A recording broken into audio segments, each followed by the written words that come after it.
Welcome back to the channel. This week, the Trump administration has put a pause on all federal grants to organizations, to groups, to institutions like universities, and this includes the NIH. It's a 1-month pause so that institutions can look to see if their grants are in violation with other federal policy, particularly around DEI, gender identity, and climate, things that the Trump administration not going to want to fund. I've seen a lot of scientists express consternation that this is going to set back science, that we're going to stop cures, and there's a lot of hand-wringing about it. I think a lot of that is just overblown hysteria. The pause, 1 month, not going to mean a lot in the grand scheme of things. Also, there was no grant that was magically going to get funded in the next week and that Trump's put a halt on. And also, the American people have voted and they've decided these are not their priorities. I was talking about it with my research team, and I had Ben Knudsen, who is a student at GW University, ask me some questions about what I think is wrong with the NIH, the study sections, the problems in the NIH, and he's agreed to join me in this video where he's going to talk about the NIH study sections, why I think it's such a broken process, and what I think people are not missing, which is the pause is not the problem. The problem is the status quo. Every year, the NIH is giving out billions of dollars in grants in a cumbersome bureaucratic process that encourages mediocrity, that doesn't fund the most trailblazing science, that is extremely bureaucratic, that is a you scratch my back, I'll scratch yours mentality. It's pretty much the worst way we can give out the money, and we've never studied it properly. But let me introduce Ben, and we'll have a little bit of discussion here. So Ben, it's good to see you. Good to see you, Vinay. Thanks for having me. So I appreciate the questions you were asking me, and I thought we could go through some of them. You forced me to clarify what I meant by modified lottery and all these things. So why don't you get started? Let's kick it off. Where do we begin? So I think first it would be helpful just to have like a foundation for how the NIH funds studies right now and what the current system looks like. Yeah, so the current system of NIH funding has two parts to it. There's intramural and extramural. Intramural is really a group of scientists based at NIH in Bethesda who the NIH guarantees a certain amount of funding to. If you're an intramural investigator, you might get $1 million a year for your lab, and all you have to do is show you're doing something, and that funding will be renewed ad infinitum. Your salaries are a little bit lower than what you'd probably make at a university, but you get the guarantee of funding. That's why people like the job. I think a perennial criticism about the intramural branch, they're not going to like this, and full disclosure, I used to work there because I did my fellowship there. But the criticism is that they are not the best scientists. It's not the hungriest people doing science. It's the people who are more complacent. They publish fewer papers. There's less impact to their publications and those kinds of metrics. And people have always questioned, should we spend so much money in an intramural branch? Then there's extramural funding where we fund universities and researchers doing their work. And here, typically what happens is it goes through study section. You write a grant for, say, the National Cancer Institute. The grant has to be typically voluminous, pages and pages, perhaps 100 pages, where you detail what you're going to do. You have a budget. You got all the people on your team, their bios. It has to be formatted perfectly. You submit it to a study section, and there's an officer that initially gives it a score to see if they're going to send it out for review and be discussed. And then it goes through a multi-step process where it's reviewed by study section members who are faculty from other universities kind of volunteering their time to give it a score. And it gets a percentile score where low percentile good, like third percentile, you're like almost the best. First percentile, almost the best. And like 20th percentile, you're not the best. And then there's a funding cutoff. And for some of these agencies, like 7th percentile or 5th percentile is pretty stringent. That's typically how it works. It takes months, maybe even a year. There's no guarantee of funding. Most people are rejected. They don't get the money. There can be renewals on contracts, and there can be like initial grants given. And the thing about NIH money, the reason universities are so addicted to it, is that if you get a $200,000 grant, there's often $200,000 in indirect funds, which means the university gets $200,000 to host you, and they get to do whatever they want with that. And then that's how universities have built up these huge amounts of funds, and that's why they love to brag, we're number one in NIH research funding and things like that. So that's a rough overview of it, I think. So it seems like if I'm at a university, I submit a proposal, it goes to a group of people who have maybe applied for the job to be a study section coordinator, and they review the grant. These people have any biases, or do they choose research based on a certain metric, or how do they choose what to approve? Yeah, so there's not a great deal of transparency in how study section members are picked and how they choose research, and they have all of their biases. So one thing that we do know is a nice paper by John Ioannidis, where what he did was he took people who were scientists who were first or last author on one paper with 1,000 or more citations. And John had a very interesting point by picking these people. He said, look, there are lots of people doing science. There are very few people who have led as first author or run the laboratory running a single paper that was cited 1,000 or more times. And he picked 1,000 kind of arbitrarily, but what he really means is, did you do even one thing in your career that really is influential? And I'm lucky, I've done 530 papers, but only one of my papers was 1,000 more citations. My estimate of immunotherapy uptake with Allison, which has been very widely cited, maybe 1,200. But most people haven't made this mark. So he asked, but these are the people doing like really innovative paper, at least one innovative paper. They've had one innovative idea. How often are they on study sections? And how often are study section people, the authors of these sort of elite papers? And he found, there's a graph that I posted on my Twitter, very poor overlap. The study section members are typically not those doing this high impact work. And if you look at them across many metrics, and you talk to people who've worked in the space, everyone will concede that they are mediocre scientists. They're not the best of the best scientists. Those scientists have little incentive to donate their time. They're often too senior. They don't care. They're often fledgling scientists. They're early career scientists. And then I must say, even though people may not like it, but all the DEI values have pervaded this group. There's been a huge focus on improving racial uptake and gender uptake, and critics of that process have said that's come at the expense of merit. And so that there's a debate on who should be on study sections. Then once you're on a study section, they get to give out scores. A couple, like 1 or 2 bad scores can really tank you, but 1 or 2 positive scores can't really elevate you by the way in which the metrics are constructed. And so people who have all sorts of biases, personal biases against the authors, biases against the work, people who have their head up their ass, as we've seen with COVID-19 policy, they can tank really important work that goes against the grain. And so what I will say is that it selects for people to write very tepid milquetoast, oatmeal kind of, granola kind of stuff. If you really have any spice to your project, you're much more likely to be rejected.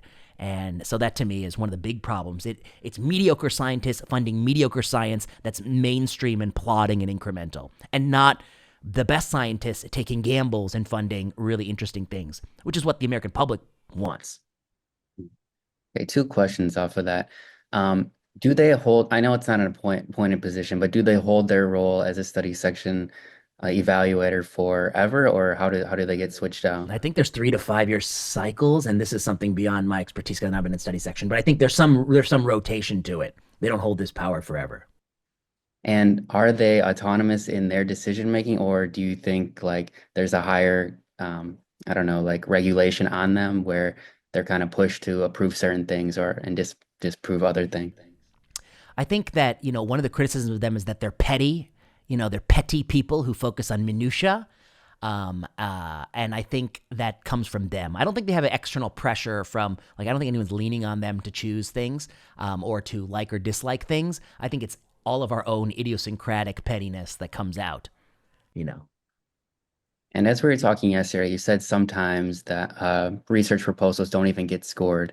Yeah. Can you talk about that a little bit? Yeah, in the initial screening process, if they are deemed to be of not sufficient quality, they're not scored at all. Maybe I'll read you a Twitter thread that has gone viral in the last day by someone who has done this a lot. And this is somebody who I think she takes the wrong conclusion away from her own work. So let me read you what she said, and then we can discuss.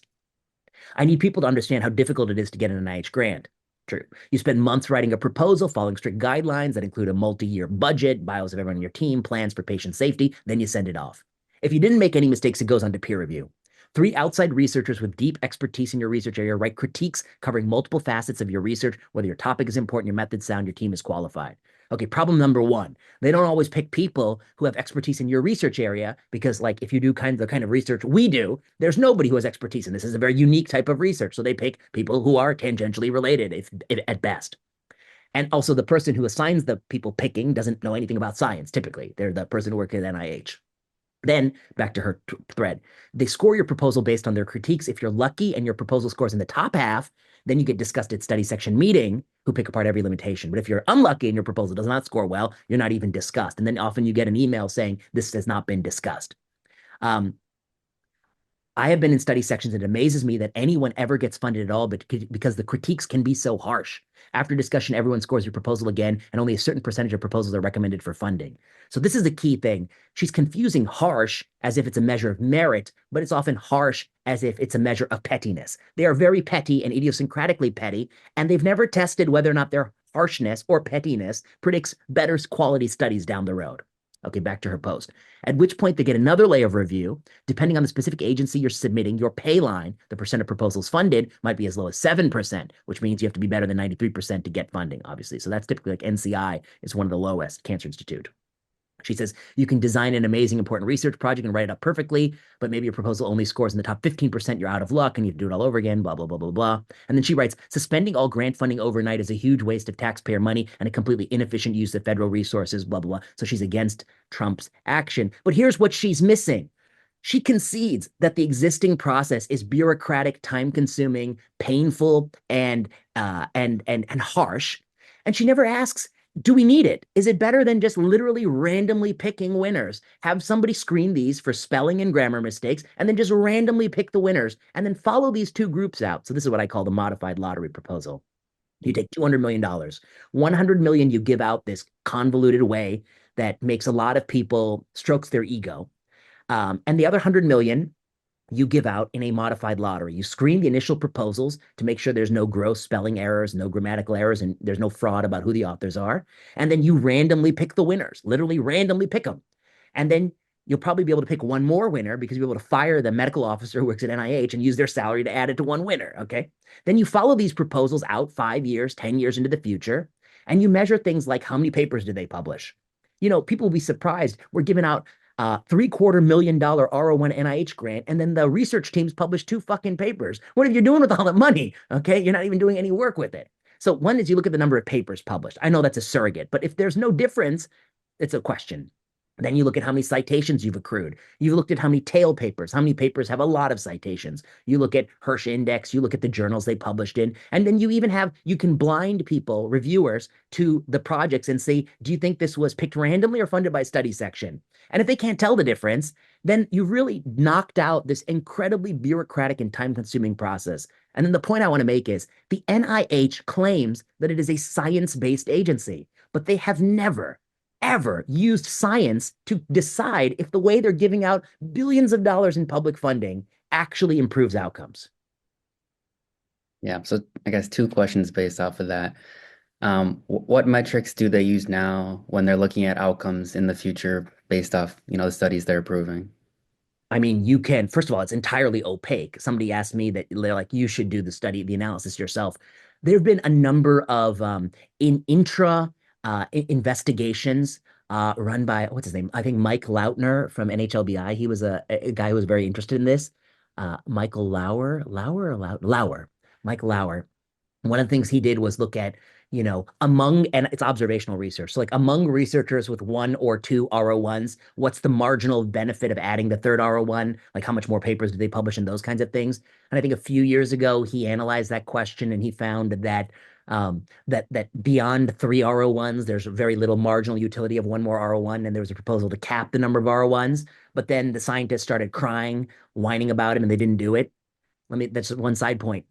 The reason you can't reform NIH is that people cry. They cry on TV and they lie and say cures won't come if they do any reformation because people who are living fat on the hog don't want anything to come to change their living fat on the hog. I mean, it's a broken system, but the people benefiting are these people who know how to play the game and they don't want anyone to take away their money. One side note, sometimes you hear about a university that didn't follow up on a sexual harassment or a case of abuse. Almost always, the reason they didn't is that person has a lot of NIH money because they don't want to jeopardize their cut of the take. So, I mean, it's also a way in which to entrench people who are problematic people in laboratory positions. I think it's one of the worst systems. Okay, hopefully that answered your question. What was the other question? So obviously research spans multiple different domains and types. There's bench research, epidemiology, clinical research. And so like in your system, how would you divvy up funds in between these? And maybe it comes down to your opinion, but are there some areas that we should be placing more importance on than others? Yeah, well, I mean, obviously I'm biased because I think meta research is an untapped thing, and asking whether or not our research dollars are spent, which is kind of the portfolio of the research I do, is the most important quaint thing. So I would fund that more. But to answer your question, I think you would do a number of different sort of randomized studies in NIH. I mean, modified lottery is one proposal, but there have been many other proposals for how to give out the money that's between these two things. One proposal is, to have a pathway for people who have achieved a certain benchmark. I'm a 50-year-old investigator and I published 200 or more papers and my Hirsch index is above 40. Maybe that person should just be literally they don't have to write anything. They're going to do research, so there should be a pathway for them to be randomly chosen to do research and compare them to people who aren't randomly chosen versus a pathway where there's some sort of merit-based screening. So giving money based on who the person is and not the project that's been proposed. So there are all sorts of studies. What I would do is within NCI, within NHLBI, let's do some randomized studies. But then at the NIH Office of the Director, which was run by Francis Collins, they typically have a budget, I think, of $200 to $400 million to give out their own grants that is not in the institutes. And those projects are often things like the NIH Early Independence Award, the New Pioneer Award. These are projects that are given to people of all different fields, from psychology to epidemiology to ortho to neurologic diseases. And I would say in those, you can have a randomized process looking at, whatever, any topic is allowed to be submitted to that. So I imagine a panoply of randomized studies, not one study, but many studies that test this. I want to make one story that you might like. Yesterday, I was reading on Stat. Somebody wrote an article that said, I'm a cancer researcher. I'm really scared about what's going to happen to cancer research with Trump's pause. And then I was like, okay, well, who is this cancer researcher? I click on the name. The person works for Northwestern University. And I was like, oh, what type of oncologist is this? Oh, it's funny. They're a psychologist. I was like, wait a second. So what's this cure the psychologist going to come up with? I mean, not to say what they do is not important. Of course, it's important, but it's not in the cure business. Okay. So I look at the psychologist research. I look PubMed this guy. It's like 160 papers in 19 years, an average of 8 papers per year, which in my opinion is actually not a lot. I'm like, what the hell are you doing the rest of your time? Our lab puts out 50 papers a year, and I feel like if we were putting out 8 papers a year, what would we be doing with all our free time? I don't know. So 8 papers a year, okay. I picked the first paper at random. It's a Mhm. pilot study of a website. It takes cancer survivors and it wants to assess their quality of life with proprietary website. And they go to the website and they type in their quality of life stuff. There's 12 people who do it. And the primary endpoint is feasibility and acceptability. In other words, can people who are cured of cancer use the internet? That's the question. And the answer is all 12 of them could use the internet. They say it's feasible. And I say, it's funded by the NIH. I said, what the fuck? Why is the NIH funding this shit? Like, what? I mean, do we even doubt that they could use the internet? They're not in a coma. They had cancer, but they're not, disabled in any way that they couldn't use the internet. It doesn't make any sense. And then I looked even further. The fourth author is the president of a company, and it was in the disclosure. And I'm like, well, what does it matter that he's the president of a company? Then it's the company that makes the website. They're trying to sell this shit website. And I'm like, well, why the hell didn't the company pay for this study? And so to me, Mhm. again, this was a random thing. The people crying about the NIH are people who are doing exactly the kind of research that we need to defund. We don't need to fund uncontrolled pilot studies of website use among cancer patients when the company is the co-sponsor and they don't want to pay any money for this and the public's got to pay for this shit. I mean, you're taxing a plumber to pay for this shit. That to me is like literally the problem with NIH. And I think that is the problem with NIH. And you can't get funding to do really provocative and controversial stuff. Their funding is getting sucked up by people like this, who are having a 20-year career with a trickle of publications of very little value. Yeah. Yeah, it's sad to see the state of things right now. But do you think, I know there's other sources of funding outside of NIH that help researchers. Do you think the field's moving toward the direction of using those funds more than NIH, or what do you think is going to become the dominant form of funding in like the next 10 years or so? Yeah, I think we've already passed the point where, NIH is 47 billion and pharmaceutical outlays are estimated to be $120 billion a year in pharmaceutical industry funding. FDA is putting out $2 billion a year, and the European Union is putting out, maybe $10 billion into research funding. But I think it's already the case the NIH is the paucity of research funding, that the industries are putting in a lot of research funding. If you include things like OpenAI, that number goes even higher. So I think the answer is that the NIH is not the dominant funder of science globally. The pharmaceutical industry is probably the dominant funder of biomedical basic bench science globally. And what will change in the future? The industry will grow. I mean, the industry is going to dominate more and more, and the NIH is going to have a dwindling role. But in my mind, like, in the grand scheme of healthcare spending, we're spending like $1.5 trillion a year in like federal healthcare if you add up all the subsidies and things like that. NIH is like, it feels like a drop in the bucket, $50 billion. And I've said before, if you're really in charge of the system, you would take a huge chunk of healthcare spending and spend it on randomizing things we don't know whether or not they work or not in healthcare. So my problem, but the flip side of that is the key issue is not exactly how much they're spending, but whether or not the money is well spent. This is other people's money. It's not their money. These scientists act like they're entitled to this money. You're not entitled to this money. It is public money. We're taxing school teachers. We're taxing school bus drivers. We're taxing plumbers. We're taxing people to get this money. And the question is, the people giving out the money have to know that they're giving it out in the most efficient way possible, not just to their buddies or people they like, and not just denying people they don't like, but giving it out in the most efficient way possible to have the most good come from it. And they have never studied that. They love to just sit there in their offices, sipping their coffee, and do nothing to study it. And then anytime that anyone talks about reforming the NIH, they cry, cry, cry that cures won't follow. And that to me is so dishonest. And we're doing, I don't think I've said this, but I'll say it. Nobody will do it. Nobody will scoop us.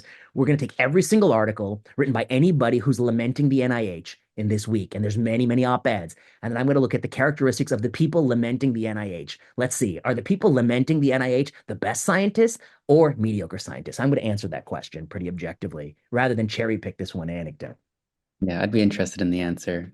So I think we talked a lot about how the system is broken and you have a solution, but do you see any like significant strides toward that solution? And do you think that will ever happen in the future?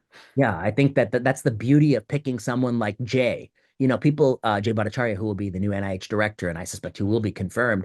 But I think one of his criticisms is, well, Jay is not a pipetting based scientist. I was like, well, Jay is an MD, PhD, healthcare researcher, multiply funded NIH winner, and also been, I'm confident he's been funded from non-NIH sources too. And he has the skill set that these other people don't have, which is the economist hat.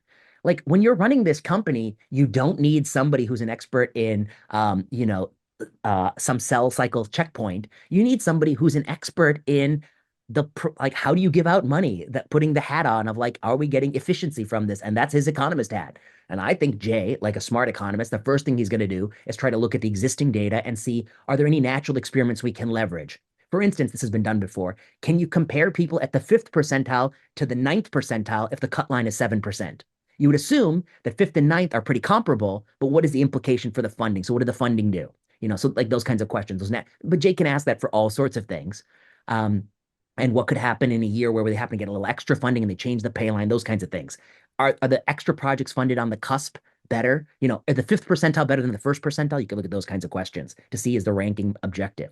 So I think that's the first thing he would probably do. There are lots of things I think would be interesting to do, which is just to see what's the yield of an R1. Like for average R1, how many papers do the American public get? What's the impact factor? What's the Hirsch index? I just want to make one side note. I talk about these metrics. I'm the first to concede to you those are imperfect metrics. But my point is that an imperfect metric, you would still expect a difference between first and fifth percentile and first and 20th percentile, even if the metric's imperfect, because if you really think that ranking makes sense. So anyway, that's the first thing Jay would do. But then I think Jay, since he is smart, I think he will do the thing that no one has had the guts to do, which is you have to prospectively experiment. You have to change the system, randomize some pot of money, and see what happens. And that's the only way to learn. Ironically, the cardinal rule of science is to experiment. And, they're not doing that with this process. They think it's sacrosanct and somehow sacred. And that to me is, I think, yes, I think it's the single time where we're getting the best probability of change. And Francis Collins, as you know, he was sitting in that chair for quite a long time. Trump didn't fire him as he should have when Trump had the power the first time. He's been there since Obama. So it's good to see him gone, and it's good to see some fresh blood. Mhm. Okay. So what about if the system completely changes? What will happen to researchers that are in the middle of their grants right now? I mean, I don't think the money would be withdrawn completely, but do you think they would have major changes with their experiments and could the results be affected? Just to play devil's advocate a little bit. Yeah, I said that's a good point. So I would say that probably NIH, a lot of these Trump doctrines say, insofar as permissible under law, for all promised grant money that's been made for 5-year contracts and things like that, that money will be paid out into the future. That's also why turning the NIH is like turning a battleship, not like turning a sailboat. It has a very big, it's hard to turn this thing because this money has been outlaid. So I think all those grants should have to be completed because those are legal contracts. They can't be broken. And we made a promise we have to keep.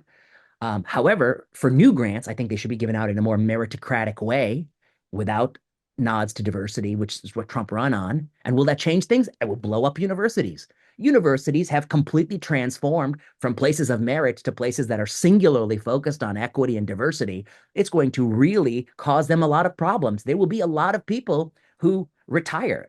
Let me put it differently. Every year, there are people who quit the university to go to private sector because they can't succeed at the NIH rat race.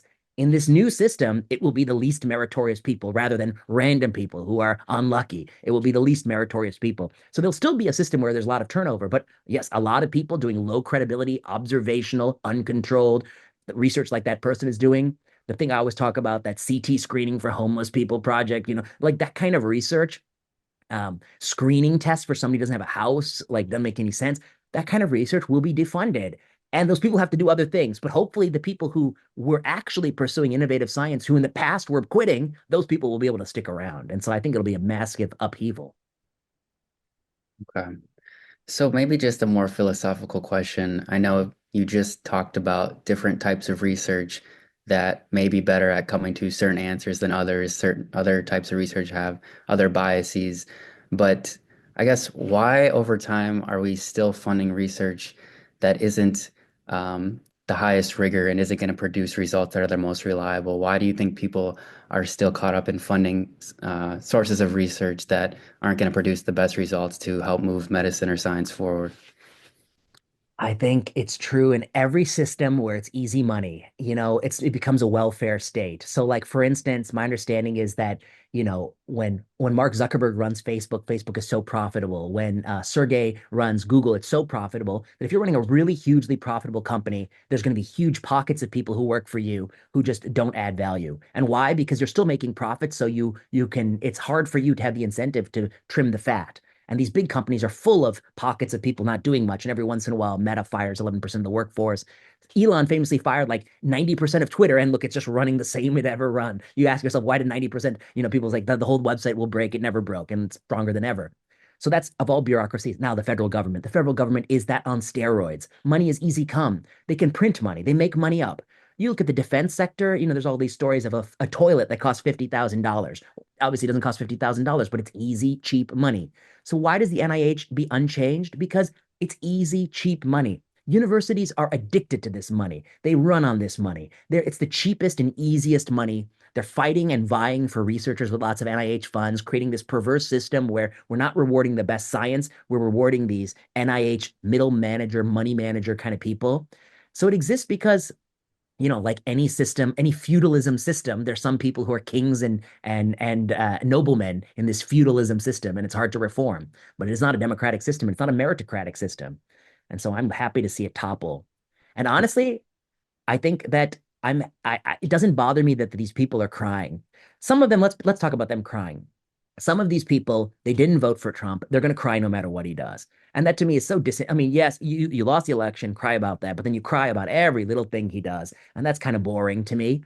And some of these people are stand to lose a fair bit of funding, and so they're crying about their futures.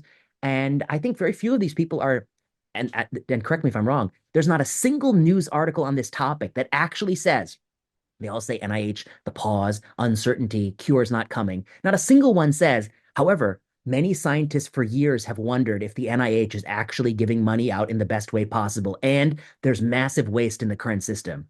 And then one more point. I think people have to acknowledge the other thing that I talk about is how much human hours are lost from all these people writing grants that are unsuccessful in the current system. Millions, perhaps billions of human hours are lost. In the modified lottery system, if you prove it's just as good or better, the first thing you'll do is you'll trim the application from 60 pages to 2 pages, and you'll give people back oodles of time, which will lead to even more productivity. So there's so many downstream effects of modified lottery that are even better, which is that we don't have this bureaucratic process. We don't need to jump through all these hoops. You don't need to collect bios, and the NIH has their unique bio sketch form, which is stupid. You don't need to collect bios and all this other bureaucratic crap. So give people back the time. Let researchers think about science, not grant application. That's my thoughts. I think I have one more question. So I obviously am a trainee right now, thinking of maybe going into some sort of academic medicine. But as as you know me, like I do care about doing, I know people do care about doing good research, but I want to do that as well. So what advice would you give to get involved with like different types of grants and other things that will help me launch my career? That's a good question. I mean, I guess I would say, and we worked together for what, 3 years, and we published a bunch of papers. And I would say that, I think what you're doing is the best thing, which is that, um, well, Ben is about to go to be an internal medicine PGY1, hopefully in the summer. And so he's still got a ways, probably 3 years plus maybe 3 more years, 6 years before he starts his faculty position. Um, I would say that the two things you can do as a trainee that are the best for you strategically. One is to learn what's good science and what's bad science.